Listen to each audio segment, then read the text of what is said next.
We're talking about stress, right? And some of the stress that we're dealing with has nothing to do with the moment that we're in. It's got something to do with some past issue we're holding on to. There's this guy in New York City trying to hail a taxi cab. And so he says, taxi. Taxi stops. He jumps in the car and he says, okay, 5th and Main, please. So he gets on his phone. He's working. Taxi driver's just driving just fine, right? All of a sudden, this guy has a question. Excuse me, sir. Taps him on the shoulder. Taxi driver, boom, hits the car next to him. Boom, he freaks out and he stops. He said, dude, don't you ever do that again. Don't you ever do that again. And he's freaking out, white knuckling the wheel and everything. And the guy in the back seat is trying to get out. He's like, sorry. I won't talk to you. I won't look at you. 5th and Main, please. Just take me where I'm going.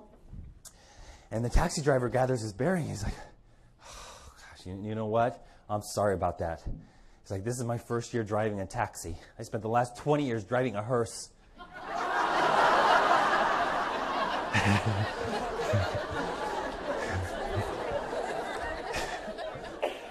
Sometimes the stress that is in our bodies has nothing to do with the moment. And it has to deal with some issue we have that happened in the past.